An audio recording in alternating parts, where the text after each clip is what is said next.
Hey everyone, this is Natalie from Power Moon Tarot.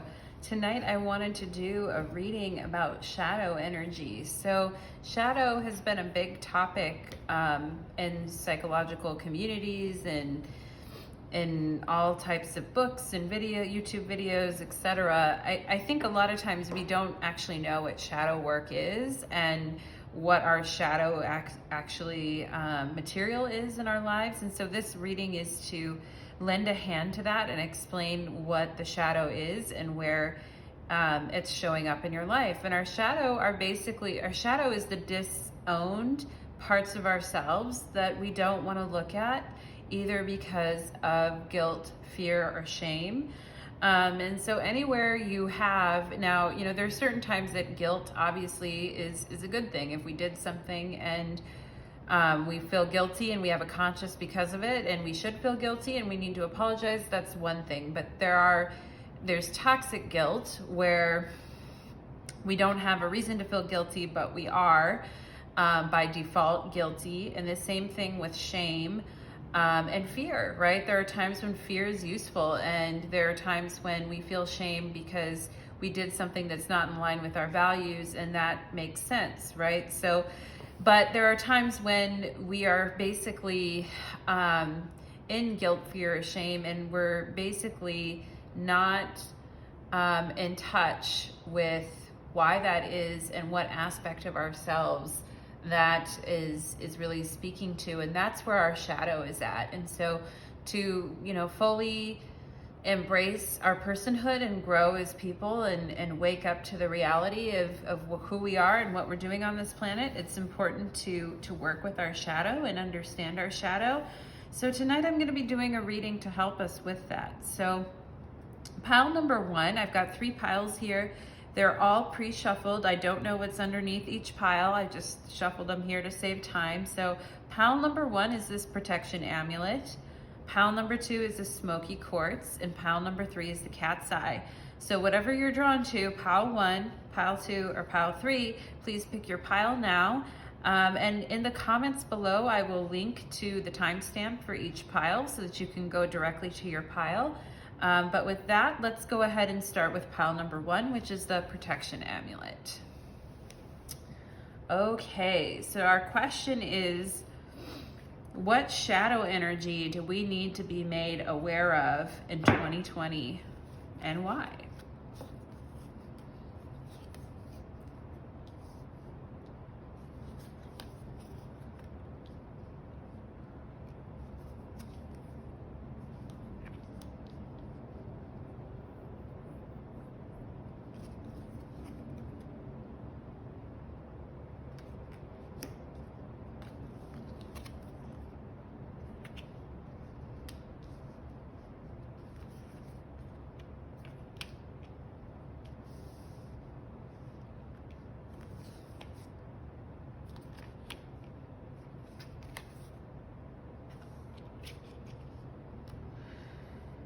Okay, so I definitely feel with this pile number 1, with this reading, we're dealing with guilt, obsession, and anger. So, definitely with the Emperor energy here, and with the Primal card too. If you guys can see this Primal card, if you can look at her eyes, she's looks pretty freaking angry.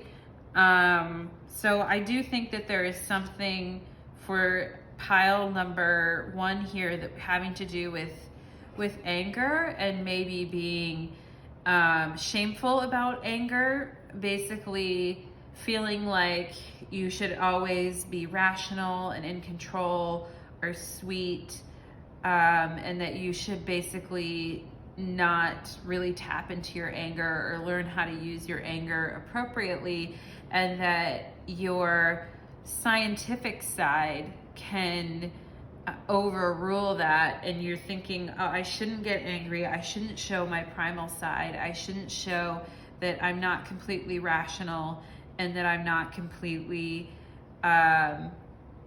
in control, right? Because with the Emperor, it's about being in control. And here with the seal and commanding the seal, I feel like there is, you know, a need to be like tightly controlled and have control of the reins here. And I think, you know, maybe it has come from the feeling of, you know, being obsessive about things sometimes. And you can see that with him looking into this cup. It's like, you know, his face is pretty close to the cup, and he's not really breaking his concentration at all. So I do feel like part of your shadow side, pile number 1, is getting very obsessive about things, and also actually being deeply angry about things, but using your rationality to cover that up. And I do think with the atonement card here, we're talking about guilt, and we're talking about misplaced guilt. And I think this atonement card really strikes me because she's got a ton of swords in her back, right? This also reminds me of the Ten of Swords, when a situation is just so final, it's so done, but you're still super, super angry about it, right? And so this atonement card right here, she has all these swords in her back, but she's not crying, she's not bleeding, she hasn't fallen over. She just is basically standing there and taking all the swords in her back. So I think there definitely is a part of you, pile number 1, that might get, you know, there might be kind of like an obsession, or kind of a I don't want to say sick twist, but we all have those parts of ourselves that are a little bit twisted, especially with the obsession of, you know, like, I can take anything, I can take it all, right? But then kind of shoving it underneath and not really, you know, not really expressing the anger. And I just want to read this Anger in Chains card here, this 29, from the Dark Mirror. This is from the Dark Mirror. So let's see what it says. Okay. So number 29, Anger in Chains. Okay. Force channeled outside, unreasonable, undirected, but powerful. Lines and sparks and chains and signs, lines all metal together, geometry and colors like an explosion. I've got to break free, I want to break free. Anger is not the road to clarity. It is not a controlled effort or a cold dish. It's raw, primal, explosive. It is the loss of reason, okay? It's the loss of reason, the loss of restraint. A bomb burning bright in black color. A wax seal, there's a seal in this card, carefully crafted to be immediately broken. But anger is also freedom. How can you break a single thread woven in a million others? How can you unfetter yourself from a bad situation, letting all the rest unchanged? It doesn't work like that. When you need to break free, you need to shake and shout, and more things will be broken than just what you want to hurt. They are like a bundle. You can target, but you cannot choose. Break many to break one, save one to save many. So I think it definitely deserves a deeper dialogue on the whole anger issue and how you have used anger in the past and your feelings about it. You maybe felt like you couldn't really express it, and you just had to take the hit, you know, with this atonement card. And so, you know, but the Emperor, it's Aries energy, right? And so, but it's using when I look at the Emperor, he has kind of a surly look on his face. And, you know, it's about using your anger in a way that's productive and helps to set you free from situations that, like, this is not a situation that you would want to be in. So having anger actually sets you free from these situations and allows you to be self-directed, to get in touch with your primal energy, so that you don't always feel like you just have to override those instincts and become like the whipping boy, and then also kind of be deeper in obsession about it too. So I think that for you, pile number one, your shadow side is working with anger in a healthy way and acknowledging that you are actually angry about certain things and not going into a mental guilt trip. Because like I said, there's no blood here. There's no tears here. She doesn't even look like, her facial expression doesn't even look like she's in pain. So I think you're pretty good at covering it up, pile number one. But I do think that, you know, working on getting in touch with your Emperor energy, which just means your sovereign self, the self that has boundaries, the self that isn't afraid to take a stand, is something, and healthy anger is something that you want to get in touch with here in 2020. So thank you, pile number one. Now let's move on to pile number two. So pile number two was the Smoky Quartz. So we're looking at what shadow side what is our shadow side and how is it influencing us in 2020? For pile number two, what is our shadow side and how is it influencing us in 2020?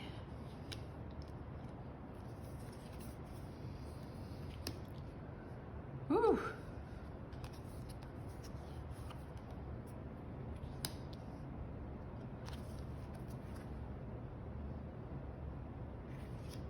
Oh Lord, pile number two.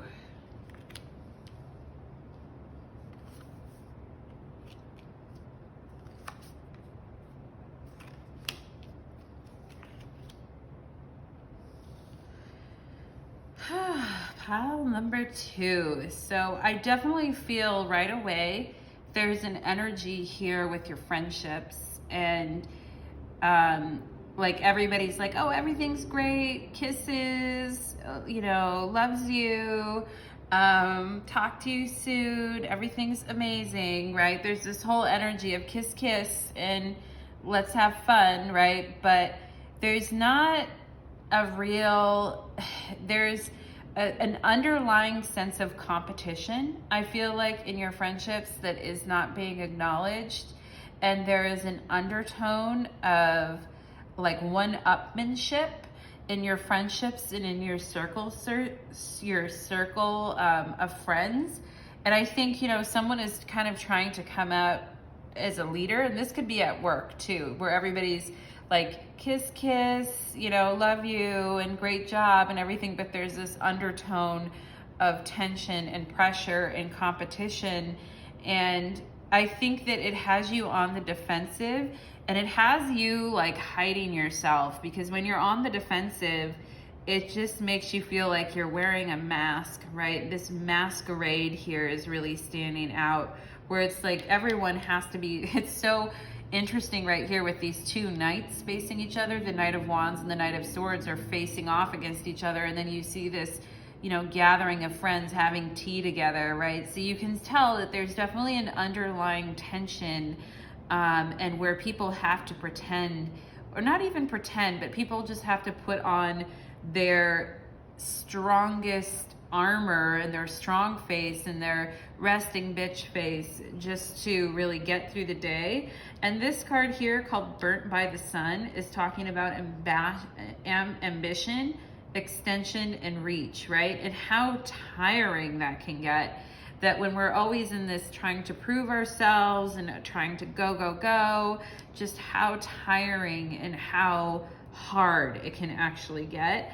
And then here, this card is called Immortal, the consuming family pressure of peers, right? So this might actually be in your family too, where maybe it's two siblings and it's like sibling rivalry, and then everything's, you know, kiss kiss, love everyone, blah blah blah, but underneath it there's this abiding pressure of competition and scarcity for resources, and it really has you feeling burnt out, and like the peer pressure is too much and you just want to opt out of it, and you've been hiding yourself for too long, and that it's not even fun for you anymore, that you don't want to be in this kind of, you know, pretending competition. And I think the outside is, oh, everything's beautiful, everything's wonderful, kiss, kiss, lovely to see you. But underneath, the shadow side of that is this competitive energy between you and another person that just doesn't seem to want to let up. And it seems like you've had to put, you know, certain walls up and kind of hide your true self around this person because you can feel the underlying tension in the relationships. So in 2020, I'm really seeing the shadow energies is coming through as relationship issues that you're dealing with friends or family or coworkers. Seeing that come through, that competitive edge come through in your relationships.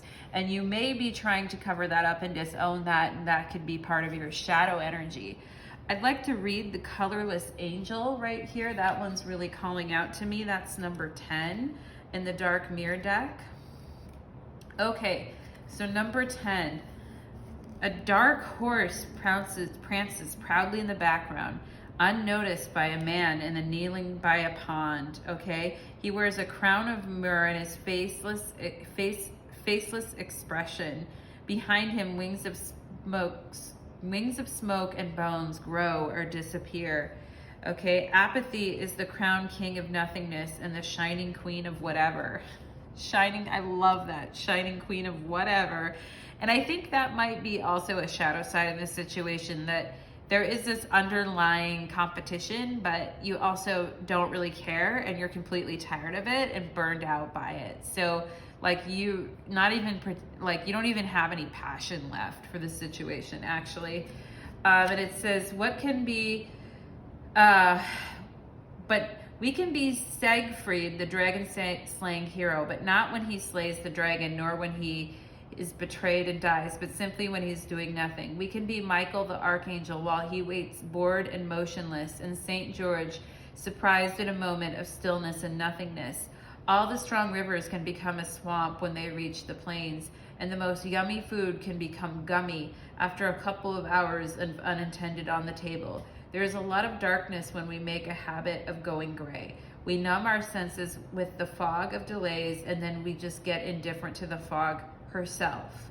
I'm here, we whisper, and if by a very tiny chance someone else notices and replies and asks who's there, we become shy and stay silent a little more. You cannot be saved unless you face the dragon, and the dragon hurts. Of course it does. Right? So this colorless angel, I think, is just, you know, talking about how some of these relationships have become like incredibly burdensome, and it's really drug on you to the point of just being like, whatever, the queen of whatever. I love that.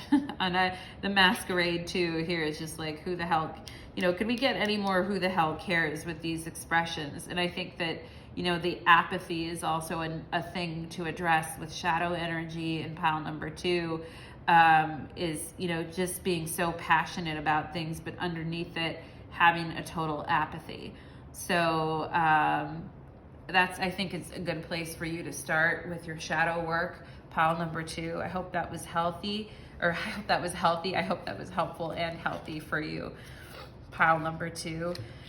It always feels like we never have enough time for the readings, and I wish I could go further into them. But if you would like to reach me and email me or leave a comment and have a session with me, feel free to request that through YouTube, and we can work on those details together. So thank you, pile number 3. This is your reading now. We're on to pile number 3. We're looking at the cat's eye, and we're looking at what shadow energy is coming up to be dealt with for you in 2020. What is your shadow trying to break through for you with information in 2020? So let's start your reading, pile number 3.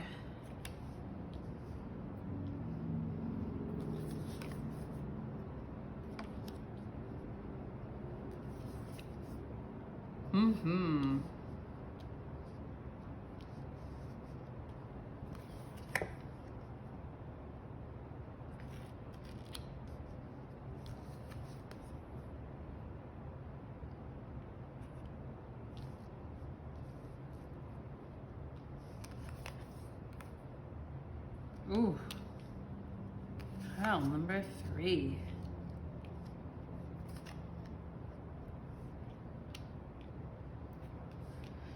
Well, pile number 3. I definitely think that there is a relationship energy here. It could be a relationship, it could be a close friendship, but there is definitely a twinning happening here. We have 2 twins here and 2 twins here. So this could also be Gemini. If you're a Gemini rising sun or moon, or the person that you're thinking about is also that sign. Take a drink of water there. I also think this could be a romantic relationship as well, because we have bride in a cage, which is in parasite, right? And then we have the 7 of Swords and the 3 of Swords, which are definitely about bitterness and kind of, and with this 4 of Pentacles, I really see her as kind of hanging on to her perspective and her bitterness and her anger. So I think in the past, pile number 3, you've been, really hurt, and you've been really, the 3 of Swords in this card is so sad to me every time I look at it. Like, literally the image always makes me cry. Like, it's just tough. I feel like you've been through some hard stuff, pile number 3, with your relationships. I do feel like the shadow side that you're working with is actually this sense that, like, if you think that all relationships are doomed, or all relationships are going to kind of end up badly, or they all are going to reduce down to this kind of a betrayal, you might hold yourself at a distance, and your shadow side might actually be your loving heart, might be the one who still believes in love, who thinks that love conquers all, enduring loyalty, eternal love, and lasting commitment. So even if you have like rejected love and you've said, I don't care and I don't even need that in my life, I do feel like your shadow side is saying, yes, I do need that. I do need to feel like with someone that I'm a part of someone and they're a part of me. And I do need to see the positive side of light. And I feel like a lot of times we think our shadow is always something like anger or greed or some really difficult, really shame or really difficult emotions. But sometimes your shadow side can be just simply admitting that you need to be loved and that you need to feel loved. And because if you've been really done wrong in the past, or if you've been really hurt in the past, that might be very hard for you to admit and embrace.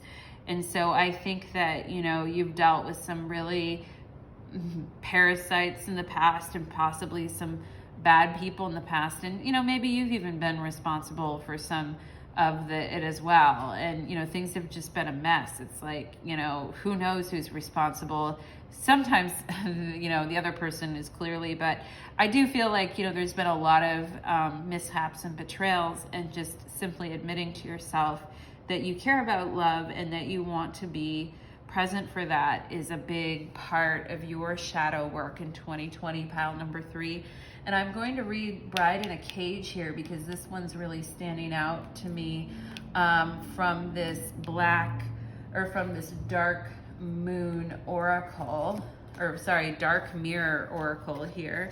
So it's number 21, Bride in a Cage. Okay. Tomorrow will be the right moment. Tomorrow will be better, even if today is hell. A gorgeous white wedding dress shines in the neon gray artificial lighting of the evening. It is worn by a mannequin with a disassociated skeleton head. It seems like a happy place, if not for the light. If the mannequin stares at the outside, while a purple laser grid cage holds it in. Okay, so this is a mannequin in a grid cage. Did we die waiting for the perfect day, or were we never alive? When we put the good of our life just in our expectations, we can dismiss the present, waiting for the dawn we know will arrive. The future becomes a shopping cart It needs a little bit of this, a little bit of that, a few kilograms of this, and also a couple boxes of another this. When we look at it, it shines like a brand new day in a commercial. And as it happens with commercials, when the future comes, it's not exactly perfect. The smell's forced, the day is too hot or too cold, the kiss is dry, the lion limps softly and doesn't roar. As long as something is not here, but is being pushed further along the timeline, we have the luxury to take it off the reality and treat it as if it is a fantasy. We push forward and we push forward until we actually catch up with our dream, and then we crush. The future should not feel like a cage, not even a gilded, wonderful, handmade designer cage. The future is a tree, gnarled and tough to the touch, full of flowers only in spring, dense and damp through the rain, absolutely imperfect. Okay, so pile number 3, hopefully those words resonated for you, and I think, you know, looking at these 4 cards here, there's been some tough situations with that. But I think just simply admitting to yourself that underneath it all, you still care and you still love. That's a beautiful thing, pile number 3. So thank you tonight all, and appreciate you watching. Please like, share, and subscribe if you enjoyed my videos. Thanks again. Good night.